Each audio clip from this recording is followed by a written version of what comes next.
If this is you, or this, then you are watching the right video. Today I'm going to be talking about the do's and don'ts of the first trimester of pregnancy. And if you're new here, I have been through 4 first trimesters. I had 4 kids, and I'm also a PA specialized in women's health and gynecology.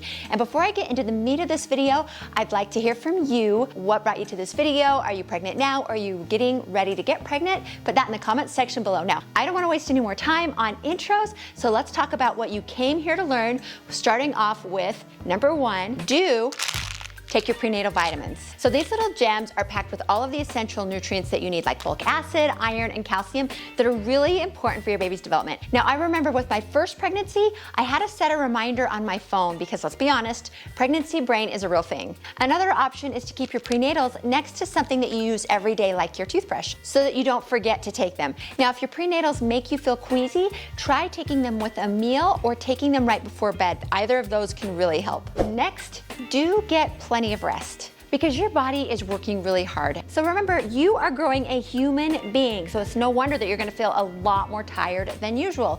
Getting plus is really essential during the first trimester. Just remind yourself it is okay to take naps, it is okay to go to bed early and sleep in if possible. Do your best to give yourself a really comfortable sleeping environment. Keep the temperature really comfortable, use extra pillows to support your body, and then find a sleeping position that works best for you. Now, later in your pregnancy, it's recommended that you sleep on your left side, but right now in your first trimester, you can sleep however is the most comfortable. Don't take NSAIDS for pain. NSAIDs are a type of anti-inflammatory that's commonly found in the over-the-counter pain reliever section of your pharmacy. So examples are ibuprofen, the brand name is Advil, or naproxen, and the brand name of that is Aleve. Now, aspirin is also an NSAID, and there are some circumstances when aspirin is okay to take, but only under the direction of your OB because of certain circumstances. So if you are feeling minor aches and pains, acetaminophen, and the brand name is Tylenol, is currently considered the best over-the-counter pain reliever option during your pregnancy. Now, you might have heard rumors that Tylenol taken during pregnancy can affect the baby's neurodevelopment, leading to things like autism and ADHD, but more recent and better studies have not shown this to be the case. And even though the risk cannot be absolutely excluded, the studies are really reassuring that a short course of Tylenol to help with aches and pains or fever is generally considered safe. All right.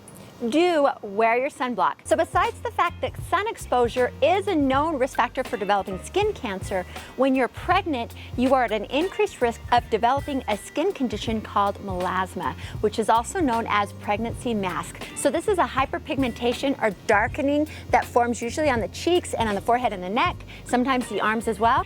Melasma can fade after pregnancy, but sometimes it doesn't always. And when that happens, patients can get treatments like topical skin lightening agents, chemical pills, and laser and light therapies, which might help, but it's always better to do your best to try to prevent it. So make sure you wear your sunscreen and your wide brim hats and your long sleeve shirts. Don't skip your meals. Now, I know morning sickness can make eating feel like a challenge, but it's so important to keep your energy up and provide your baby with consistent nutrients. Now, I remember during my first trimesters, crackers and peppermint were my best friends. Small frequent meals can really help manage nausea and keep your blood sugar level stable. Now, even if you're not feeling hungry, still try to eat something light every few hours. Do exercise, but don't overexert yourself. It's important to stay active during pregnancy, but remember to listen to your body and not push too hard, especially in the first trimester. So exercise does not increase your risk of miscarriage or early delivery, but what exercise does help with is it helps with your back pain, eases constipation, it may decrease your risk of gestational diabetes, preeclampsia, and cesarean birth, and it promotes healthy weight gain during pregnancy, as well as help you to lose baby weight after pregnancy. Gentle exercises like prenatal Gentle exercises like prenatal yoga, stretching, and walking are really great ways to stay active without overdoing it. And I loved doing yoga because it really helped me to stay flexible and relaxed. Now, if you were already doing more strenuous exercises before you got pregnant, like running or weightlifting, you most likely can just continue those exercises as long as you comfortably can. But just make sure to discuss that with your OB in case they want you to make any modifications. Now, if you're doing aerobic exercises, just make sure you don't get so winded that you can't carry carry on a conversation with somebody. So if you are too out of breath, then you need to dial it down a notch. And if you were working out before you were pregnant, let me know in the comments section what you were doing. Now, there are a few things that are a total no-no during pregnancy. So no scuba diving and no skydiving. Do attend all your prenatal appointments. Now, these checkups are really important for monitoring your health and also your baby's development. First trimester OB appointments is the time where we grab your prenatal labs and where you get to hear your baby's heartbeat, and you get ultrasounds to determine exactly how far along you are and when the baby is due. These appointments allow for your healthcare provider to track your baby's growth, to perform all the necessary tests, and then to answer any questions that you might have. Don't change your kitty litter. If possible, have somebody else change the kitty litter. So cats can carry a parasite that can cause toxoplasmosis, which they typically pick up from eating rodents or birds. Now, this parasite is then excreted in the kitty poop, which can then spread to whomever cleans up that said kitty poop. Now, this infection can cause birth defects in the baby. If you have a kitty that is 100% an inside cat and doesn't have contact with outside animals, then the risk of them having the parasite in the kitty litter is really low. And in that case, it's probably okay to change the kitty litter. Do continue to go to the dentist. So routine dental cleaning and dental work like cavity fillings and crowns are completely safe during pregnancy. Getting numbing shots and x-rays are also safe. So just make sure to let your dentist know that you're pregnant.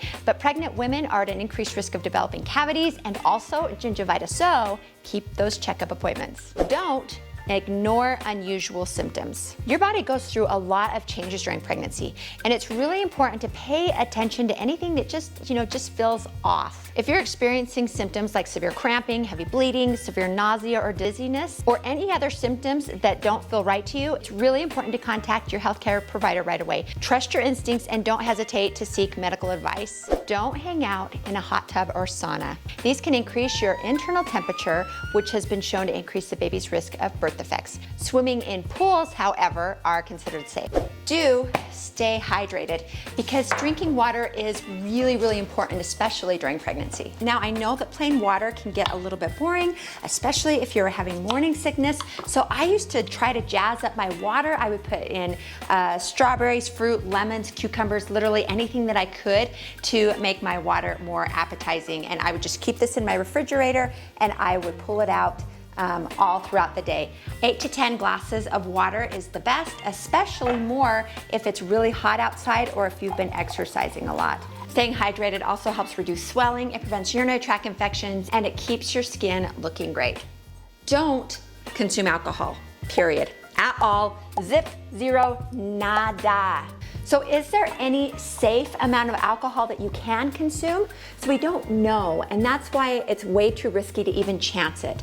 Now, a follow-up question always seems to be, can I drink caffeine? And the answer to this is yes, as long as you drink it in moderation. So you want to limit your caffeine intake to less than 200 milligrams per day. So this is approximately the amount found in one 12-ounce cup of coffee. And I know that morning coffee is a beloved ritual, but moderation is the key. So instead of that second or third cup of coffee, try switching to herbal teas. There are so many delicious options that are safe for pregnancy. Plus, they can be really soothing, especially if you are dealing with morning sickness. So once again, no alcohol and limit your caffeine to about 200 milligrams a day. And remember that caffeine is also found in certain teas, in chocolate, and energy drinks, and also soft drinks. So keep that in mind when you are choosing your snacks and drinks. Now, this isn't a comprehensive list of do's and don'ts. There are a lot of other things that you need to be aware of, so make sure to always consult your own OB for any questions or concerns that you may have with your own pregnancy. Now, that wraps it up, but if you did find this video helpful, please be sure to give it a thumbs up and also subscribe to Diana in the Pink. And in fact,